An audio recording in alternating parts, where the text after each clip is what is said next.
Вітаю, з вами Зміцер Лукашук, і ми, як звичайно, абмярковуємо падзеі ў Беларусі і за яе межамі. А з намі на сувязі у троху нязвыклы дзень і час, але тым не менш заўсёды прыемна яго пабачыць, палітычны аглядальнік, гісторык Александр Фридман. Добрый день, спадар Александр.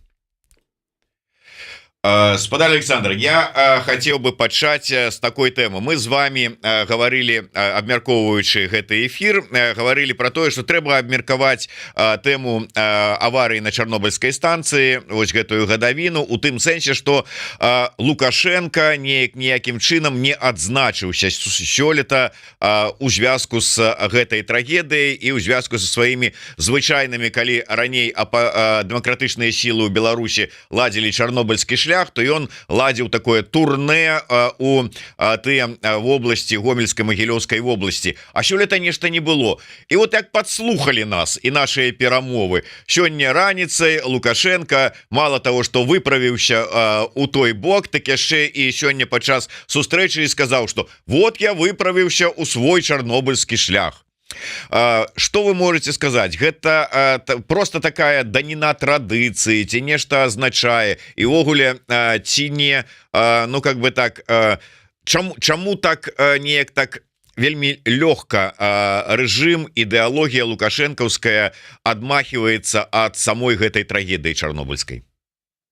Ну, я б сказал так, выправіўся то ён выправіўся, але сёння ж не 26, сёння 30, і ўжо гэта апошні дзень у красавіку, пачынаецца травень, а травень, як вядома, і з першым, і асабліва з 9, гэта ўжо зусім іншыя палітычныя падзеі.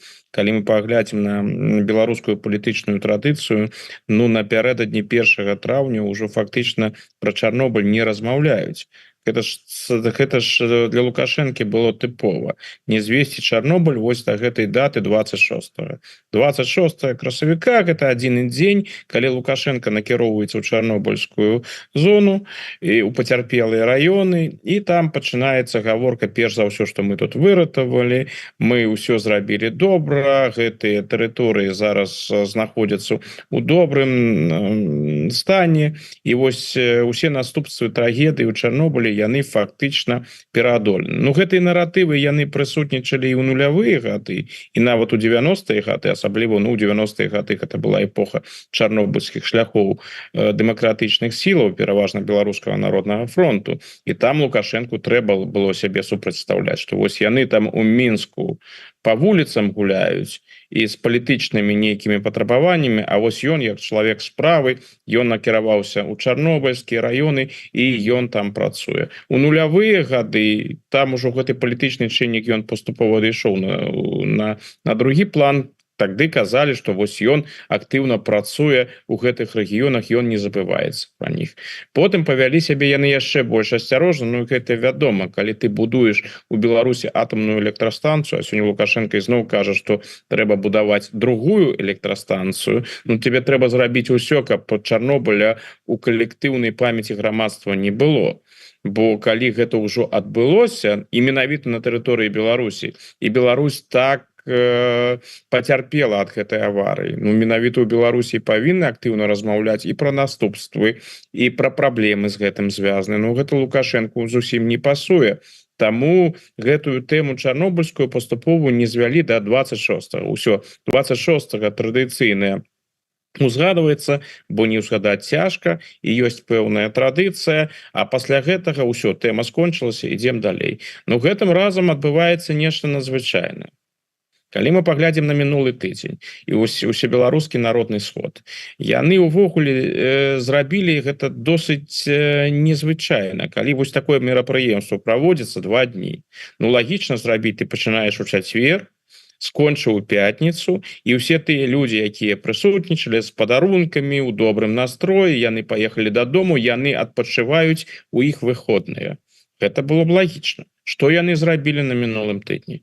Яны пачалі у сярэду, скончылі ў чацвер, то бок пятніца, гэта ж працоўны дзень фактычна трэба ісці працаваць. А чаму яны гэта зрабілі? З майго пункта гледжання таму, што Лукашенко для сябе ўсё ж таки вырашыў, традыцыя павінна заставацца традыцыяй. Ён жа чалавек у нас, як вядома, вельмі традыцыйны, і гэта падкрэслівае. Можа, ён сапраўды збіраўся 26-го накіравацца ў чарнобыльскія раёны, альбо прынамсі гэта не выключаў. І для сябе было важна зрабіць так, каб гэтыя падзеі гадавіна Чарнобыля і ўсебеларускі народны сход, каб яны не перасякаліся.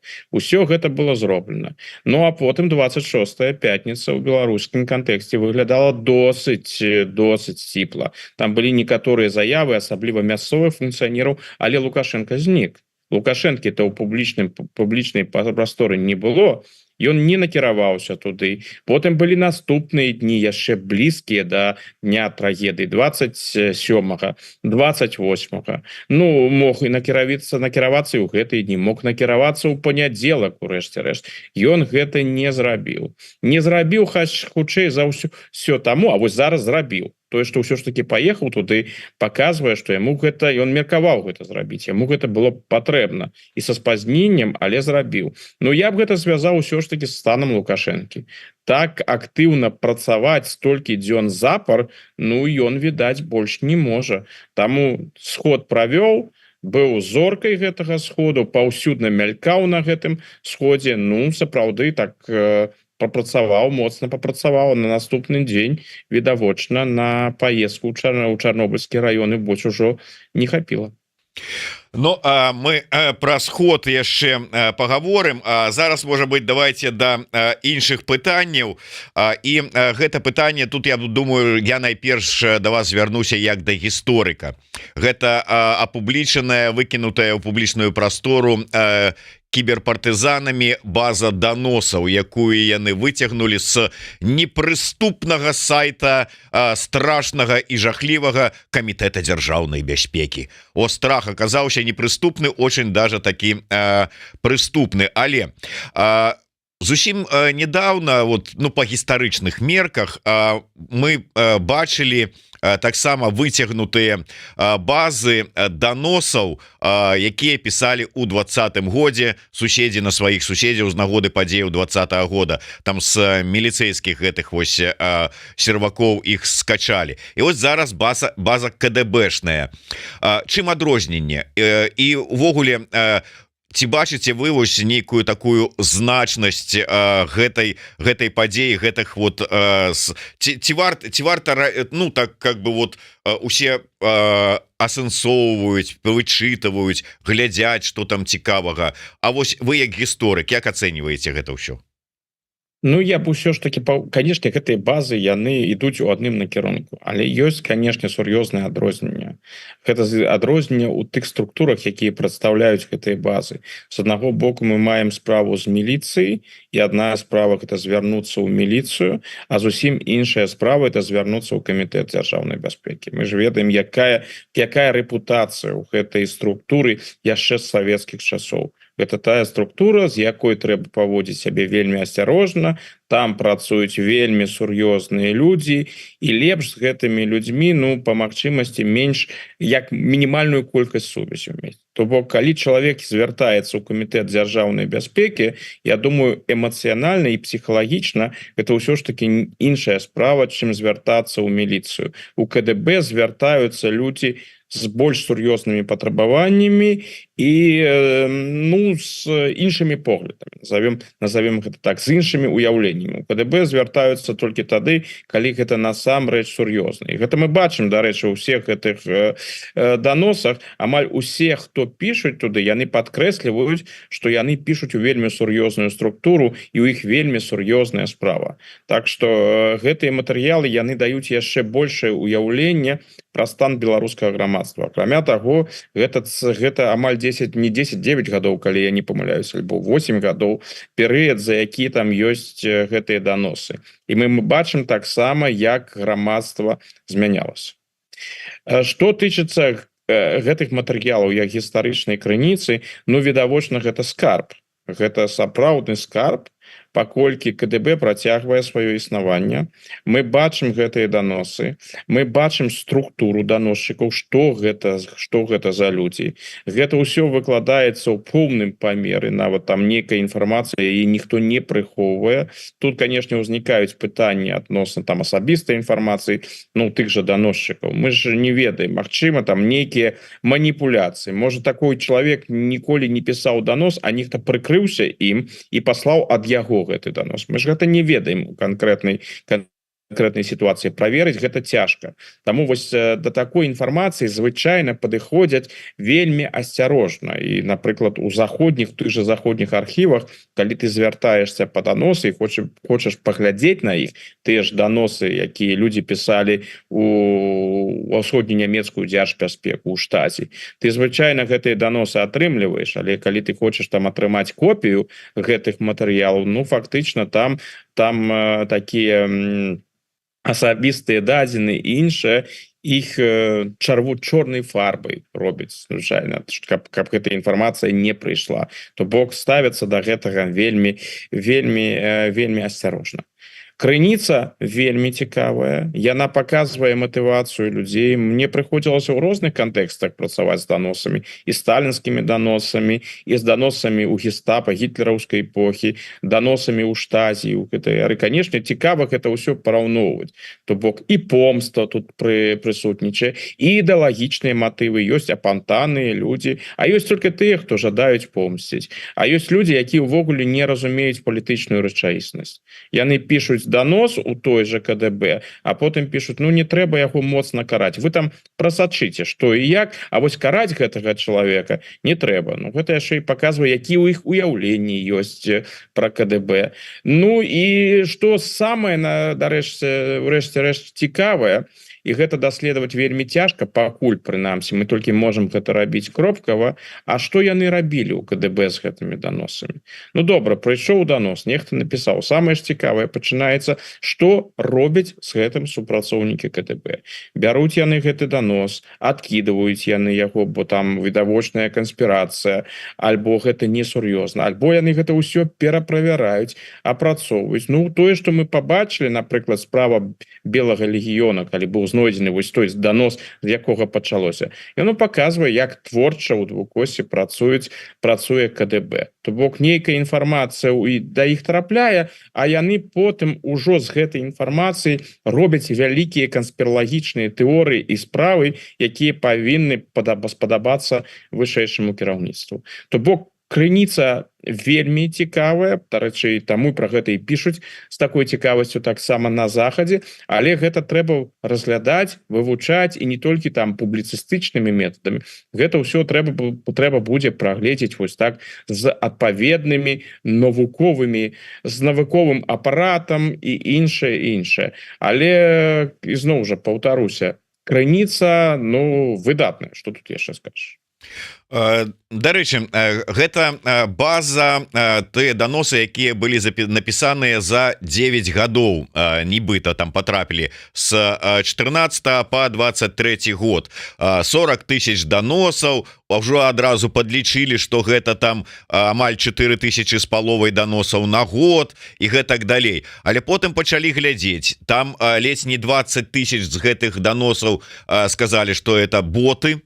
Потым там былі людзі, якія пісалі лісты ў беларускай чамусьці КДБ Беларусі з Украіны, з Расіі, з Малдовы, з Еўропы, з Амерыкі. І калі так паглядзець, то ў прынцыпе вось гэты жах у вачах, калі ты думаеш, беларусы напісалі 40 000 даносаў КДБ за 9 гадоў, ну, оказывается, не такі ўжо і страшны вынік. Ці ўсё ж таки ўсё адно страшна, як вы ацэньваеце? А я думаю, что гэта гісторыя ж не пра лічбы. Тут справа не ў колькасці даносаў, а ў якасці даносаў. Тут можа быць один чалавек ці два чалавекі, якія кожны дзень пішуць даносы, і яны могуць напісаць даносы на сотні, на тысячи чалавек, тысячи людзей. Так что тут справа ізноў жа не ў колькасці, а у якасці.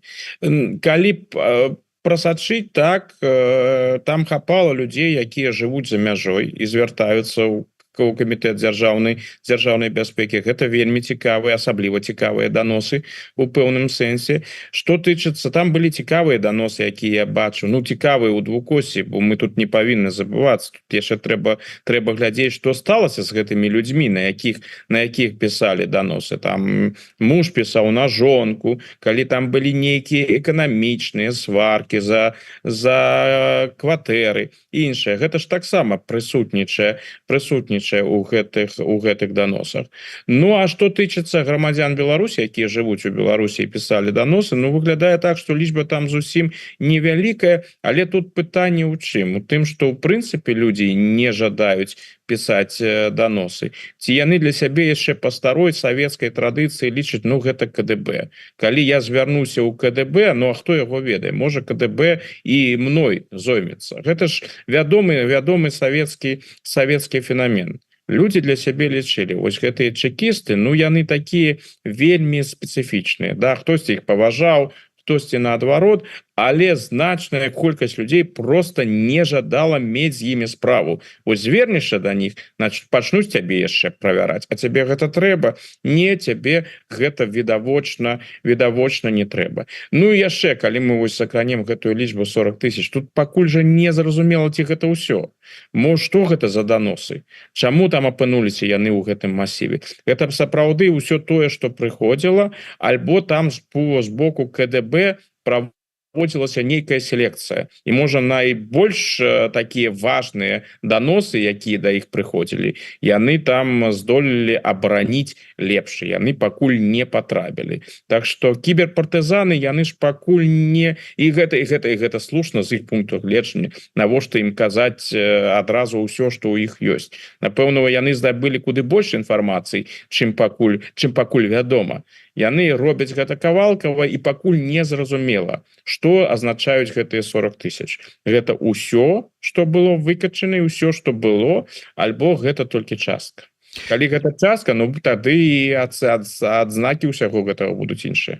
Ну так, безумоўна, наколькі я ведаю, гэта ўсё ж таки частка, гэта не ўсё, не ведаю, наколькі вялікі кавалак у іх яшчэ застаўся не выкладзены, але ён ёсць. Тэці Барт піша: між іншым, сярод даносаў шмат лістоў у 20-м годзе ў падтрымку бабарыкі, маўляў, возьмем на парукі.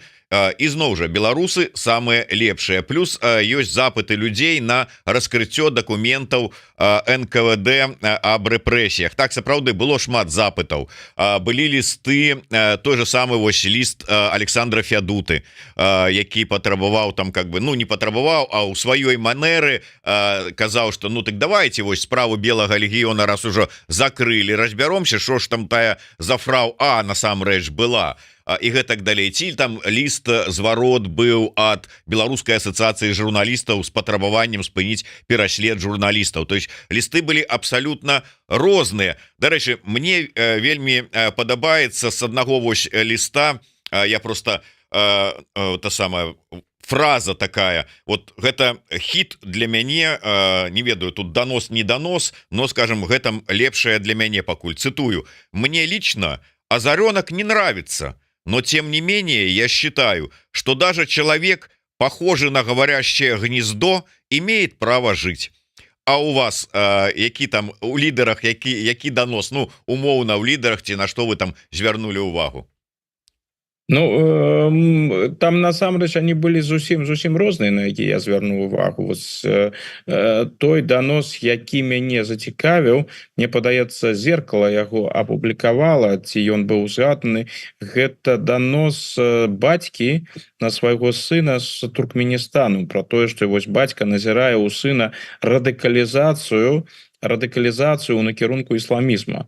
І гэта мне яшчэ раз дало зразумець, наколькі яны розныя насамрэч, гэтыя даносы, гэтыя паведамленні, наколькі розныя людзі. Но што тычыцца вось таго, што мы сапраўды можам разглядаць як даносы, там вось такая асаблівая павага да КДБ, яно прасочваецца, што вось бачна, што людзі, якія гэта пісалі, што яны рыхтаваліся, яны сур'ёзна рыхтаваліся.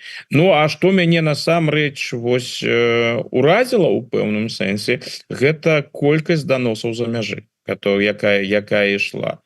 і менавіта ад тых людзей, якія ўжо выехалі досыць даўно, і ўсё роўна яны вось працягвалі сваю справу і пісалі даносы. Но ізноў жа тут гэта такі вельмі сур'ёзны масіў. Тут так просто вось за один момант гэта ацэніць просто немагчыма. Тут да гэтага трэба падысці сур'ёзна, там глядзець у кантэксце, якія адбываліся падзеі, імкнуцца шукаць інфармацыю пра тых людзей, якія гэта пісалі. Ну і зноў жа з навуковага пункта гледжання гэта тая інфармацыя, з дапамогай якой можна рабіць сур'ёзныя навуковыя праекты. А што тычыцца КДБ, ну тут ёсць яшчэ один вельмі цікавы эфект. Ну калі нават мы будзем сыходзіць з таго, што гэта просто частка тых даносаў. Але нават у гэтым выпадку тыя людзі, якія даносы пішуць у камітэт дзяржаўнай бяспекі, я зараз не кажу пра псіхічна хворых людзей, якія канспіролагаў, якія таксама маюць патрэбу і пішуць такія даносы, і не кажу там пра апантаных прыхільнікаў Лукашэнкі. Гэтыя тры катэгорыі мы можам вынесці за дужкі. Калі мы возьмем вось грамадзянаў, якія па розным прычынам, можа таму, што матэрыяльныя прычыны, іншыя, помста, ўсё што заўгодна. Калі яны звяртаюцца ў КГБ, яны ўсё ж такі сыходзяць з таго, што гэта не будзе апублічана. Бо калі ты атрымліваеш рэпутацыю даносчыка, ну, у беларускім грамадстве, наколькі я разумею, як і па-ранейшаму, гэта не вельмі добрая рэпутацыя. Гэта тая рэпутацыя, якая, напэўна, не спадабаецца і значнай колькасці прыхільнікаў таго ж Лукашэнкі. Калі мы паглядзім на прафесійных даносчыкаў, якія зараз у Беларусі там працуюць, кшталту Бондаравай, ну цяжка сказаць, што ў Бондаравай нават сярод лукашыстаў такая ўжо выдатная рэпутацыя. Я думаю, што нават шмат для каго з лукашыстаў тое, што яна робіць, гэта тое, што прыстойныя людзі ў прынцыпе рабіць не павінны. Так вось, калі даносчык усё ж такі піша, і потым інфармацыя пра яго апублічваецца, яна трапляе ў публічную прастору, ну, рэнамэ гэтага чалавека, сацыяльным сувязям гэтага чалавека, яны ставяцца пад удар. Гэты чалавек атрымлівае рэпутацыю даносчыка. Ён не піша так толькі для КДБ, увесь свет ведае пра тое, што ён даносчык. І, канешне, гэта, мякка кажучы, не асабліва прыемна. Я думаю, што тыя людзі, якія задумваліся, альбо раней пісалі, ці яшчэ меркавалі ў будучыні пісаць нейкія паведамленні ў КДБ, яны пасля таго, што атрымалася, яны задумаюцца пра тое, ці трэба гэта рабіць. Бо ўсё ж такі стаяць перад усім мірам з рэпутацыяй даносчыка, а гэта ж усё ў публічным прасторы. Тут любы чалавек можа ўзяць гэтыя матэрыялы, пачытаць, пашукаць і іншае. Ну, быць даносчыкам у публічнай прасторы гэта не самае прыемнае. Так што, думаю, беларускаму КДБ цяпер будзе з даносамі цяжкавата. У былой колькасці яны іх атрымліваць не будуць. Ну да, дарэчы, пра КДБ і даносы дзесьці можа быць, але крыху з іншага боку. Мы калі з вами абмяркоўвалі гэтую тэму, умоўна назвалі дроны Церцеля. Так вось, сама гэтая сітуацыя з дронамі Церцеля, якая атрымала працяг под умоўнай назвай данос там з боку сахашчыка там ці яшчэ што-небудзь. Як вы ўвогуле ацэньваеце і ці звязваеце две гэтыя сітуацыі, выступ наконт дронаў Церцеля у этом сходзе усебеларускім, і потым вось з'явіўшыся апублічаны ліст сахашчыка, яго адказ потым на ўсе гэтыя прэтэнзіі. Звязваеце это ўсё в агульнае ці не? Як вы ўвогуле всю эту сітуацыю ацэньваеце? Ну, наколькі я разумею, папраўце мяне, калі я памыляюся, гэты ж ліст сахашчыка, ён быў апублічаны пасля выступу Церцеля, а напісаны ён быў яшчэ да гэтага. Да, да гэтага. Бок тут відавочна, што і дарэчы, у кантэксце даносаў гэтая сітуацыя, гэты выступ Церцеля, ён становіцца больш зразумелы. Вось калі мы паглядзім, я вось пачну здалёк. Калі мы паглядзім на справу Белага легіёна і іншае, тое, што нейкім чынам мы ведаем, вось быў данос, і што з гэтага зрабілі. Гэта асабліва каштоўныя эпізоды, бо яны нам дазваляюць зразумець, як працуе беларускі КДБ. КДБ. На тэарэтычным узроўні тэарэтычныя канструкты у мяне прыватнасці былі і раней, але ізноў жа тэарэтычныя канструкты гэта адно, а іншае калі ўжо ёсць гэтаму пацверджанне.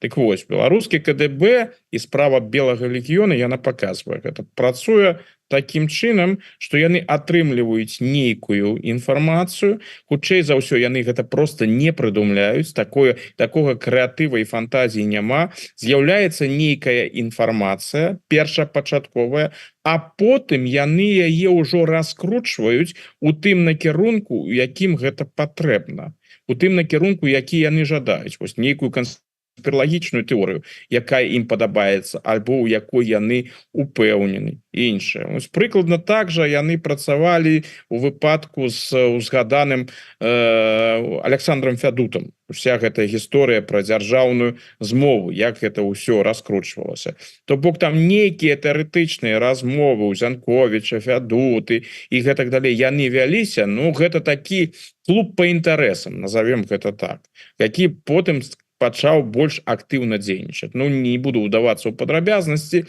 але ізноў жа тая версія, якую раскруціў потым КДБ, прадставіўшы гэта сур'ёзнай змовай і іншае, гэта было ўсё відавочна перабольшана і была створана менавіта тая тэорыя, якая дзяржаўнай уладзе і асабіста Лукашэнку, Церцелю і іншым падабаецца. Цяпер ідзем да вось гэтай гісторыі, звязанай з Літвой. Манера працы беларускага КДБ яна вельмі простая. Калі ў іх ёсць прынамсі хоць што-небудзь, што можна было б паказаць, яны заўсёды паказваюць. Так было ва ўсіх выпадках. Зараз такой магчымасці ў іх няма. Было б што паказаць пра нейкія дроны ў Літве, канешне, яны б гэта хутчэй за ўсё даўно паказалі.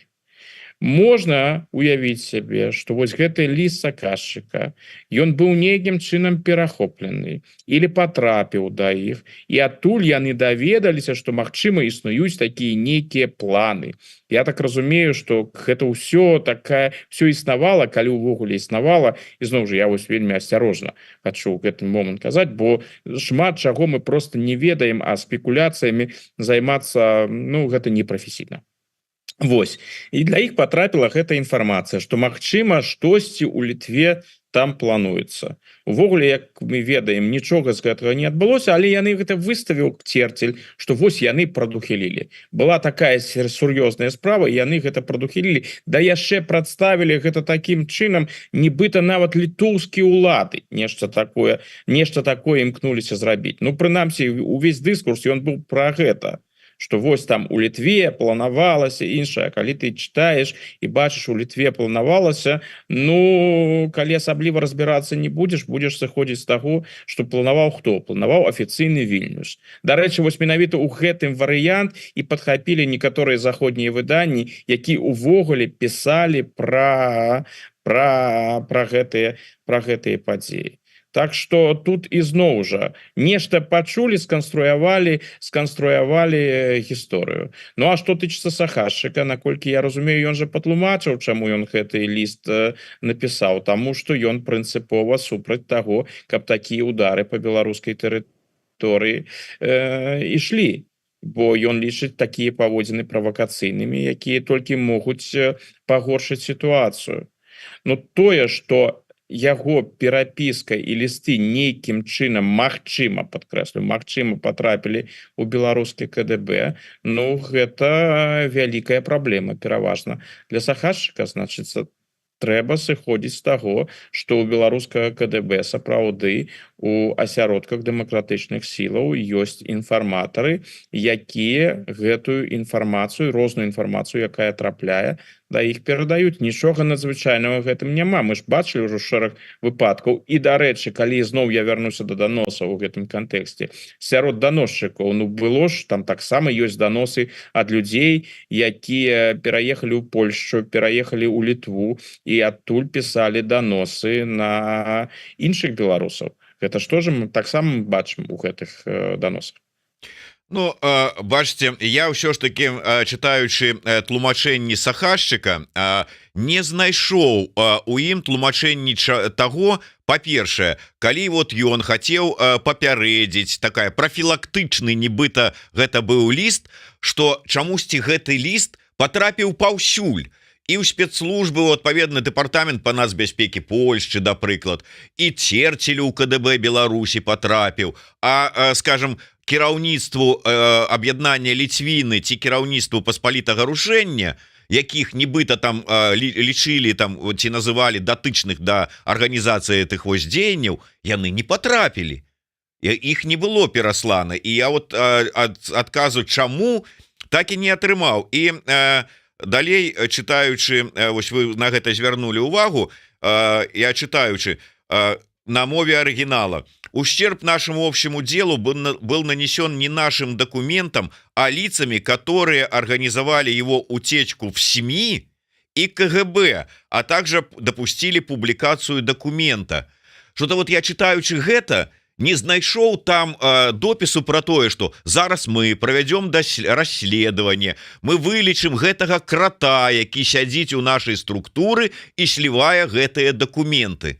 Дзе гэта? Ці гэтага не трэба і не павінна быць? І прычым тут СМИ, выбачайце, калі ўжо стаіць на ўшах дэпартамент па нацыянальнай бяспекі Польшчы, калі ўжо гэты ліст азнаёміліся з імі другія, то журналісты павінны хадзіць і казаць: не-не-не, мы нічога не заўважаем, потому что мы ж тут типа в одной лодцы, і поэтому ты там можаш касячыць, а мы гэта не будзем бачыць. Так што ли атрымліваецца? Ну ці можа я не правы? Ну, с кротами ж тут такая справа. Калі ты хочаш высветліць, хто крот, ты ж не будзеш там публічна казаць, што мы вось гэтым займаемся. Гэта ж адпаведным чынам паўплывае на працу крота. Ну, як яны там робяць, я тут нічога сказаць не магу. Вось, но і з абвінавачаннямі на адрас прэсы таксама. Калі ж ўсё ж таки разглядзець гэта з пазіцыі там Літвы, з пазіцыі Польшчы і дэмакратычных сілаў, то пэўная логіка прысутнічае. Ну, каму патрэбна такое абвастрэнне? Вось такое абвастрэнне, нейкія удары па тэрыторыі Беларусі, яны абсалютна не патрэбны Польшчы, они абсалютна не патрэбны Літве, і калі б нешта такое адбылося без сувязі з літоўскімі ўладамі, то, канешне, у беларускіх дэмакратычных сілаў, якія знаходзяцца ў Літве, да і таксама ў Польшчы, зніклі бы сур'ёзныя праблемы. То бок Сахашчык, ну, мне падаецца такой яго логіка, меў інфармацыю пра тое, што вось такое можа адбыцца, і вырашыў сябе, ну, проста сябе абезапасіць, так бы мовіць.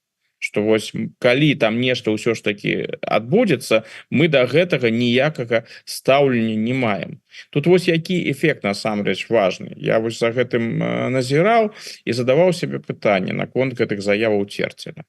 Вот Церцель зрабіў гэтыя заявы пра Літву. Гэта самыя, напэўна, скандальныя заявы былі ў яго прамове. Відавочна, ніякіх доказаў ён не прадэманстраваў, не прадэманструе. Калі былі, напэўна, іх ужо пабачылі. Але паколькі гаворка ішце пра ўцягванне Беларусі ў вайну, і ў гэтым кантэксце той же Лукашенко там падкрэсліваў зноў жа свае традыцыйныя рэчы пра ядзерную зброю і гэтак далей, то Церцелю у яго атрымалася, насамрэч атрымалася, гэта трэба прызнаць, з гэтымі заявамі патрапіць на старонкі заходняй прэсы, прынамсі патрапіць на старонкі нямецкай прэсы. І загалоўкі там былі розныя. У тым ліку, да, там быў і аналіз пра тое, што няма ніякіх пацверджанняў, але былі загалоўкі пра тое, што вось Літва там нібыта альбо планавала такой, у тэрыторыі Літвы планаваліся такія рэчы. І гэта, канешне, асабліва для Літвы, ну, вельмі дрэнная справа. Давайте паглядзім на нямецкі кантэкст. Хто з узброеныя сілы якой краіны знаходзяцца зараз на тэрыторыі Літвы і дапамагаюць Літве? Гэта нямецкі бундесвер. Калі нямецкая публіка, якая ўвогуле шмат хто ставіцца вельмі стрымана да прысутнасці бундесверу ў Літве, лічыць, што гэта можа прывесці да таго, што бундесвер і Германія стануць часткай канфлікта, стануць часткай вайны.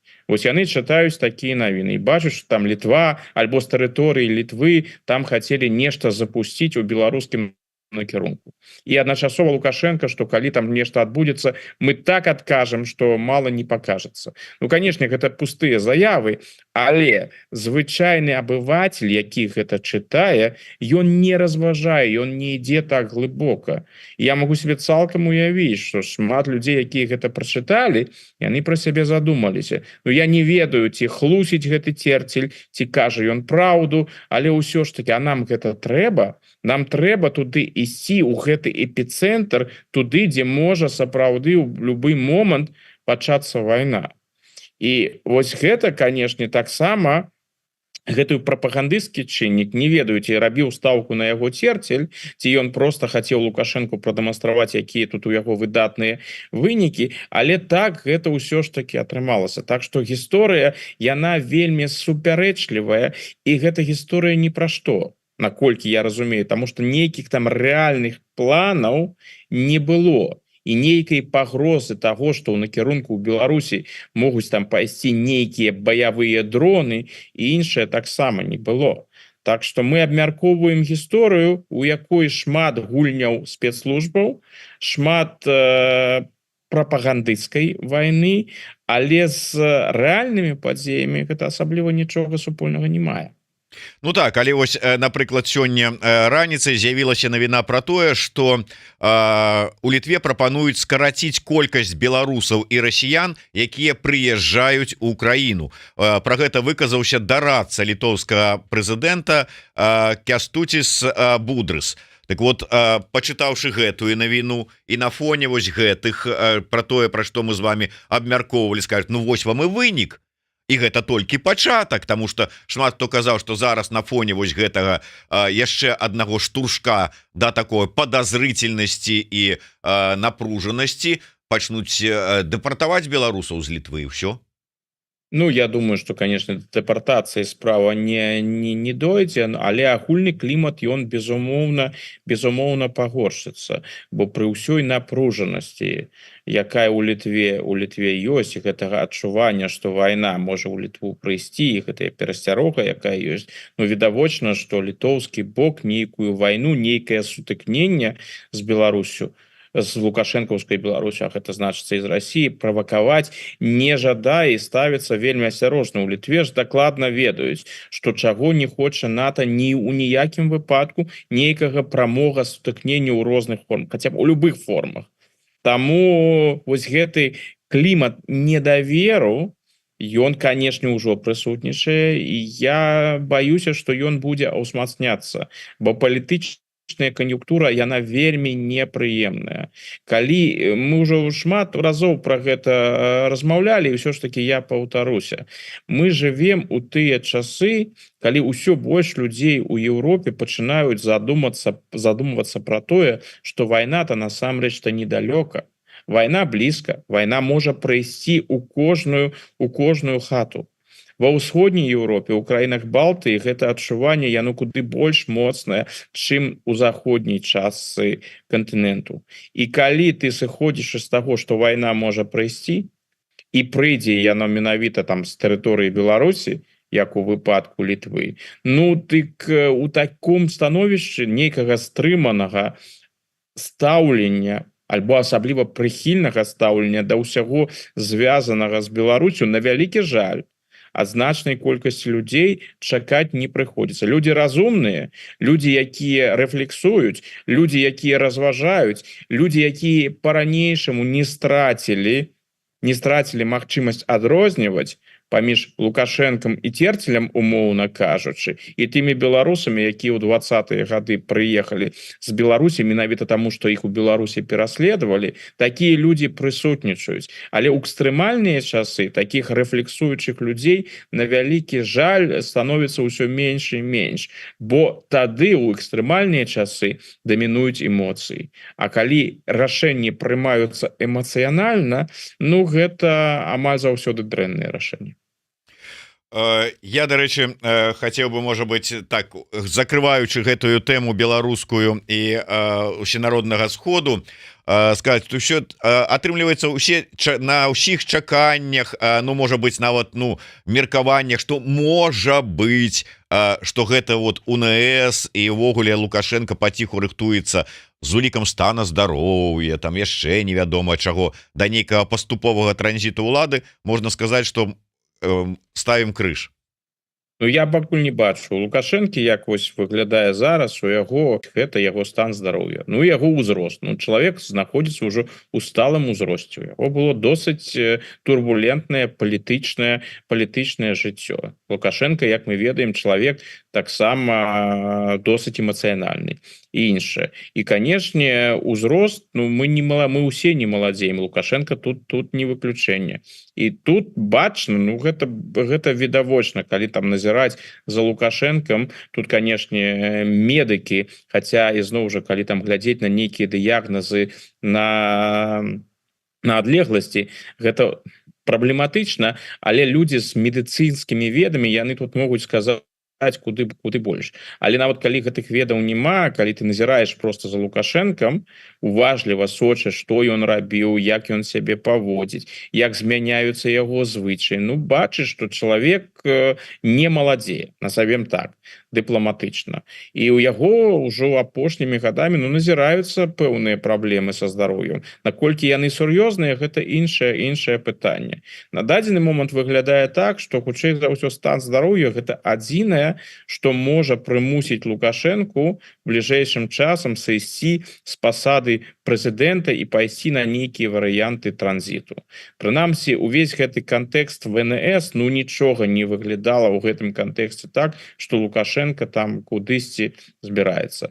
Так што сёння выглядае так, што Лукашенко будзе імкнуцца спалучаць дзве пасады. Фармальную кіраўніка ВНС, ну і выглядае так, пакуль нічога не сведчыць супраць гэтага, што ў наступным годзе ён пойдзе на гэтыя так званыя прэзідэнцкія выбары і перабярэцца, ну, такім з вынікам, хутчэй за ўсё, недзе 90% альбо 90+.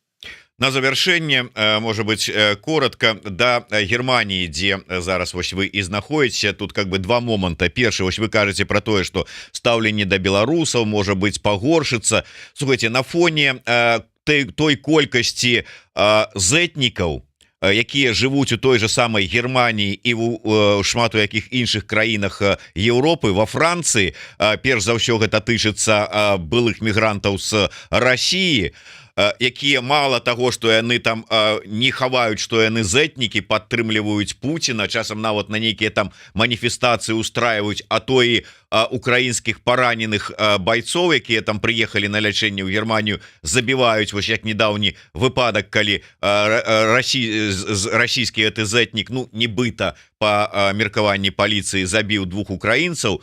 Ну, дык, можа быть, вы не на беларусаў глядзіце, а там неяк вот там пачысціце ад вот гэтага ўсяго зэт-шлака, які там ёсць. Ну і у працяг пасля рашэння ЗША наконт паставак вайсковай тэхнікі, пазіцыя Шольца будзе мяняцца, не? Ну, давайте пачнем з першай тэмы. Германія гэта краіна з найвялікшым рускамоўным насельніцтвам у Еўропе. І гэтае рускамоўнае насельніцтва, вось калі я кажу рускамоўнае насельніцтва, я маю на ўвазе тых людзей, якія размаўляюць на рускай мове як народнай, ну ці прынамсі напрыклад на такім узроўні. Ну, можа, не родная мова, плюс-мінус, другая мова. Прынамсі, такіх людзей, канешне, і выхадцаў з розных рэспублік былога Савецкага Саюза, іх у Германії хапае. Тут можа лічба быць нават, справа можа ісці пра 4, а можа нават 5 мільёнаў чалавек, якіх можна аднесці да гэтай катэгорыі. Гэта розныя, зусім розныя людзі. Гэта і выхадцы, гэта і уцекачы з Украіны, з усходніх, напрыклад, рэгіёнаў Украіны, якія у большасці, у пераважнай большасці сваёй, канешне, і Пуціна не падтрымліваюць, а падтрымліваюць Украіну. Гэта і ёсць людзі руска-нямецкага паходжання з Казахстану альбо з Расіі, у якіх таксама рознае, я назову так, рознае стаўленне у іх да вайны, да гэтых падзеяў. Карацей кажучы, хапае людзей, якія падтрымліваюць вайну, хапае людзей, якія падтрымліваюць Пуціна. Тут трэба чакаць абвастрэння. Абвастрэнне звычайна бывае на 9 траўня. Вось 9 траўня у бліжэйшым часам нас чакае, безумоўна, у гэтым накірунку абвастрэння. Вось, што тычыцца таго, што адбылося ў Баварыі, тут пакуль не зусім насамрэч зразумела, як яно, што там было насамрэч. Там ідзе расследаванне, і палітычны матыў ён не выключаны. Асаблівая пікантнасць гэтай сітуацыі яшчэ і ў тым, што менавіта ў Баварыі некалькі тыдняў таму знайшлі, арыштавалі 2 чалавек, якія супрацоўнічалі з расійскімі спецслужбамі, нават рыхтавалі тэракты. Вось, тэракты, напады на амерыканскія ваенныя базы, дзе ідзе падрыхтоўка украінскіх салдат. То бок гэта паказвае, што гэты канфлікт, што гэтая вайна паміж Расіяй і Украінай, яна прысутнічае сёння і ў нямецкім грамадстве. Законы адпаведныя пра тое, што гэтую сімволіку нельга паказваць, я маю на ўвазе Z-сімволіку, яны прысутнічаюць. Але тыя, хто падтрымлівае Пуціна, яны да гэтага адаптаваліся. Яны пераважна дзейнічаюць у інтэрнэце, у тэлеграме, у іх ёсць там свае групы. Яны ў публічную прастору сталі выхадзіць, не так часто яны гэта робяць, бо ведаюць, якая будзе рэакцыя, адмоўная будзе рэакцыя. Вось. Што тычыцца беларусаў, у нямецкім грамадстве гэтая тэма беларуская, і ўсё звязанае з Беларусю, гэта, я б так сказаў, на дадзены момант тэма досыць маргінальная. А што тычыцца там нейкіх абмежаванняў да беларусаў, тут Германія яўна не ідзе ў фарватары гэтых падзеяў. Хаця насамрэч тыя выпадкі, што там людзям адмаўляюць у розных статусах, яны прысутнічаюць. Я таксама пра гэта чуў пра такія выпадкі. Дзякуй вялікі. На жаль, трэба завяршаць нашу размову сёння трошку раней. Шмат працы ў спадара Александра і ў нас таксама, як это не дзіўна. Тым не менш, дзякуй вялікі, да сустрэчы, трымайцеся там, подписывайтеся ўсе, хто гэтага не зрабіў, на телеграм-канал спадара Александра Фридмана, і не забывайцеся пра YouTube канал Еўрарада. Калі для вас гэта бяспечна, подписывайте, ставьте свае падабайкі, расшэрвайце, націскайце на званочак, пішыце каментары. Не ўсе можем прачытаць, не ўсе адглядаю каментары, таму што іх даволі шмат, але магчымасць праз донат вывесці сваё пытанне на экран, яна застаецца, так што карыстайцеся. Дзякуй вялікі, спадар Александр. Жыве Беларусь. Жыве.